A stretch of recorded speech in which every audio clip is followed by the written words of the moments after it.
Hello, and welcome to Greet the Week. I'm Mona Duncan, come to you on Mondays with a little thoughts. And today we're going to be talking about the losses of life. So pull up the screen here.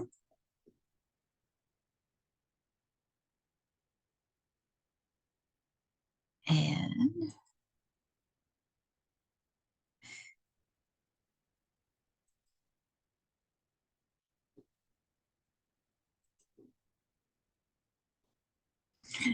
looking at the losses of life. There are two words that kind of follow us through life that are pretty much constant companions, whether we want them or not. That's loss and pain. But the intensity of the loss is tied pretty much directly to how meaningful it was and how irreplaceable. So there's been several things, several friends, and good role models that this has been on my mind for a while. So I just wanted to share it with you. Uh, one is a from Compassionate Friends. Claire Sanford said, and I think this is so powerful. So I wanted to share this at the very beginning. It says, I'm thankful, Lord, for loving care. I'm thankful, too, for something more. I'm thankful, Lord, that I can bear the things that I am not thankful for. And I just think that's so sweet and so meaningful because there are times things happen in life that we're not thankful for them, but we can be thankful that we have the ability to bear those situations and to make it through and to see another day and maybe have the sunshine. So I thought we'd look for just a minute on the different losses. There's those major ones like the death of loved ones, also separations, whether it's in divorce or through sicknesses or whatever. There's those losses of people, pets, and property, whether it is through thinking about Turkey and Syria and devastation and houses and hotels collapsing on people and not being able to be retrieved, gotten out. Then there's also those losses in career and livelihood and our health. And that with every loss, there is a potential for growth as we can begin to look at the difficult things in life and begin to see what lessons can be there that can bring change and understanding and hope, and that we can then become helpers of those that are in difficult situations. You may be familiar with the stages of grief from Dr. Elizabeth Kubler-Ross. I wanted to just mention those six for up front. One is those losses is whenever we deny, because I mean, if I deny it, then it didn't really happen.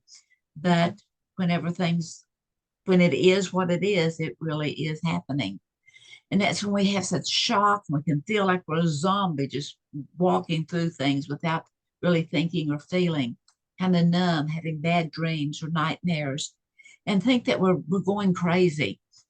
And the thing of it is that many times the people that we, or the situations or the things that has that break in it, we do feel like we're going crazy because we store information in other people and they store information in us, and something that we want so much to remember and to bring up, but we can't. Information source is not there. Then looking at the emotional releases, that the loss is so heavy that there has to be some kind of a release there. And it can be from talking over and over and over. So whether it's us personally, or whether it's engaging with someone else, to have the patience to allow them to repeat things again and again.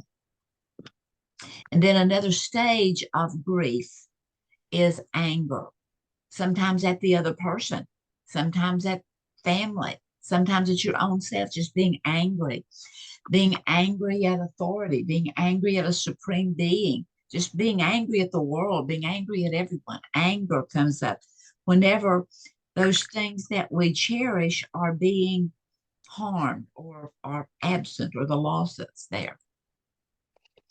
Then a stage, and these are not stages that go through 1, 2, 3, 4, 5, 6 in order.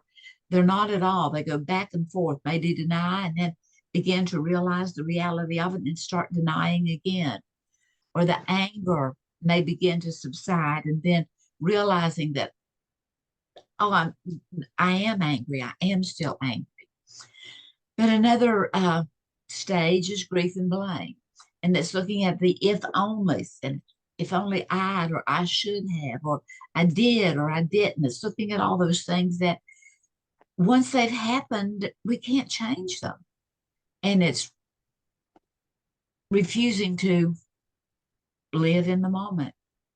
Another stage of grief is bargaining. Well, I'll do this so that that can happen. Or we make promises. We try to justify or rationalize. And then the stage of acceptance.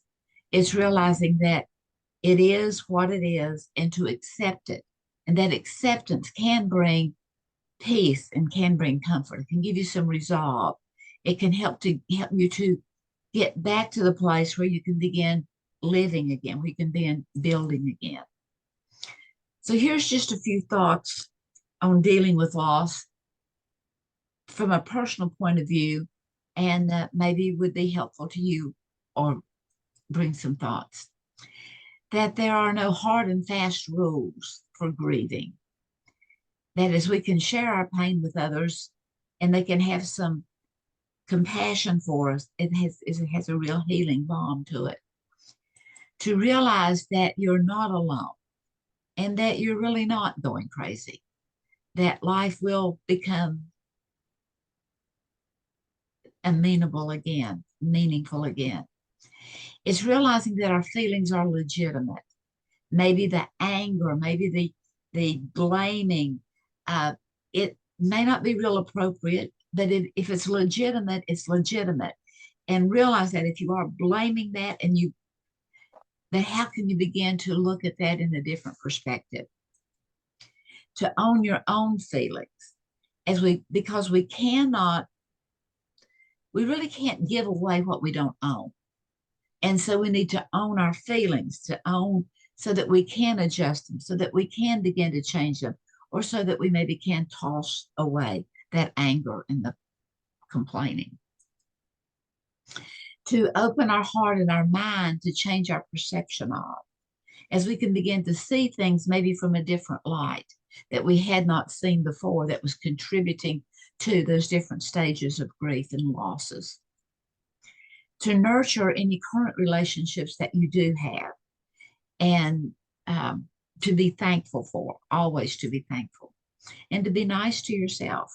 Learn to be your own best friend, to realize that maybe there was a blame, maybe there was some anger, but to release it and to let it go. And then also knowing how attitude matters, what our attitude is toward everything that happens in life, not only the losses themselves, but the way other people respond to those losses. And what kind of an attitude can we have? Acknowledging that life is filled with joys and sorrows, with blessings and losses, that it is on a continuum and things are always changing, sometimes for the better, many times for the not so good. And then to avoid digging down into and trying to find an answer, looking for why did this happen? Why did it? Because when we dwell on whys, what it's doing is really keeping us in self-pity. It's keeping us in blaming. It's keeping us in not dealing with the loss or with, and then to lean on the strength, the love, the support, and the experience of others. That many, many times the things that they say could really be an aha moment. It can really be healing to us. And do not isolate yourself. On purpose, get out and walks, enjoy nature, be with other people, communicate. And then always, always hang on to hope. Know that the sun will rise tomorrow, that no matter what the disappointment is today, It's been coming up for generations and generations and hundreds of years, and to know that the sun will rise tomorrow. So, a couple of thoughts here on grief. Grief is the expression of loss in a way that is as complete and as honest as we can get, as we can possibly handle it. It's to express completely and honestly a way that is possible. Grieving is important. And when grieving is whole, when it is complete, all that will be left is love. The love of, and the good memories of. Eugenia Price, an author, said there is a life and death difference between holding a memory with gratitude and joy and remaining chained to it. When we hold a memory gratefully, we move forward. And so when we recognize that those losses, be grateful for having had them for whatever length of time it was. We can be grateful then in moving forward. And then, as Dr. Robert Schuller says, focus on what is left. You will never forget what you have lost, but focus on what is left. Focus on the memories, focus on the good times, focus on the love, focus on the compassion, focus on the fun. And back to Claire Sanford and her compassion and what she wrote in Compassionate Friends. I am thankful, Lord, for loving care. I'm thankful too for something more. I'm thankful that I can bear the things that I'm not thankful for.